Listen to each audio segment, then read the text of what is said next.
Մեր երկրում հատկապես վերջին 1-2 շաբաթվա ընթացքում տեղ ունեցող այս իրադարձությունների ֆոնին ուզում եմ մի քանի կարևոր հիշեցումներ անել, որովհետև հատկապես այս վերջին անցնող խորհրդարանական նիստերի համատեքստում ավելի շատ քննարկվում է ռազմորկաներ, քֆուրներ, այլանդակ պահվածքներ, ամեն ինչ բացի նրանից, ինչ որ այս պահին սպառնում է Հայաստանին կամ այն ամենը, ինչը կախված է այսօր Հայաստանի Հանրապետության գլխին։ Երեք կարևոր ուղղություն, առաջինը բանակցային գործընթաց։ Ուր ենք հասել բանակցային գործընթացում։ Ով է առասարակ քննարկում կամ հիշում, թե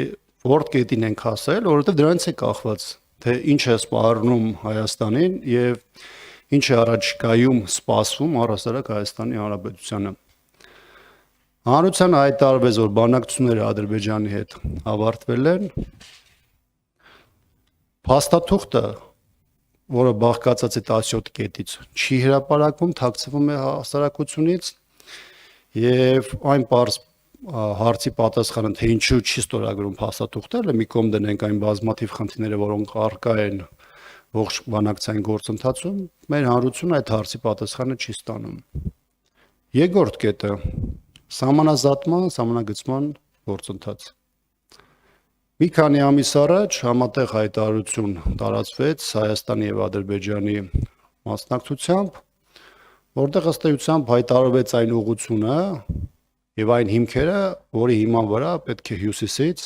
Հայաստան, Ադրբեջան, Վրաստան սահմանից սկսել սահմանազատման գործընթացը։ Հաշվի առնելով, որ դրա մի կտորը իրականացվել է Գիրանցի, Բաղանիսի եւ Ոսկեպարի հատվածում, հիմա հարցեր են, չէ՞, առաջանում, ինչ խնդիր է առաջացել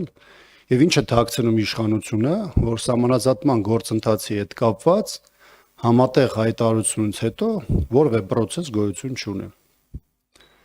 Եվ երրորդ կետը, որ անմիջապես կախված է այս երկու նախորդի ասված կետերի հետ, դա վերաբերում է առաջնագծում առկա իրավիճակին։ Մեկ ամսից ավելի է, դուք հաճախ նաև լուսաբանում եք այդ թեման,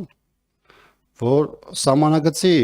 մի քանի ուղղություններով հրադադար ռեժիմի խախտումներ են արձանագրվում։ Չնայած այն հանգամանքի, որ իշխանությունը առաջին մեկ շաբաթվա ընթացքում փորձում էր քողարկել այդ հանգամանքը, հետագայում ըստ սահմանամերձ հատվածներում ապրող մեր հայրենակիցների ճնշումներ էր գործադրվում թիմ ուժային կառույցների մակարդակով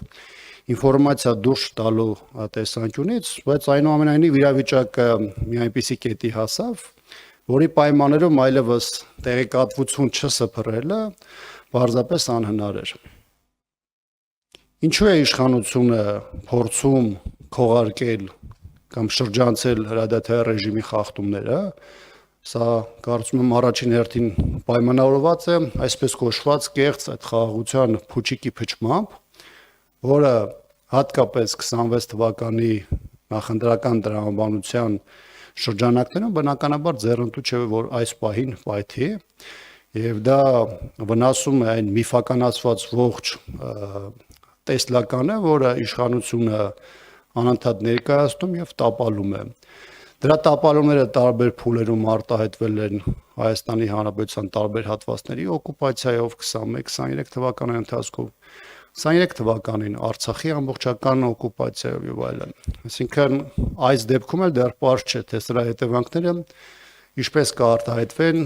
Հայաստանում եւ ինչպես դրանք կարտահայտվեն Հայաստանի Հանրապետության քաղաքացիների վրա։ Հարցի պատասխանը, թե ինչու է միջև այս պահը հրադադար ռեժիմի խախտումներ արձանագրվում, ինչու է թիրախավորվում Հայաստանի Հանրապետության քաղաքացին եւ ինչու իշխանությունը այս իրավիճակում որպես համարժեք քայլ դիտարկում է պարզապես լռելը, չարձագանքելը եւ պարզապես քողարկել իրավիճակը, դա արդեն ինքնին խոսում է այս իշխանության մոտեցումների եւ այս 7 տարի ընթացքում իրականացած այն քաղաքականության հետ, որի վնասներն ու ձախողումները անմիջապես արտահայտվել են մեր քաղաքացիների մաշկի վրա։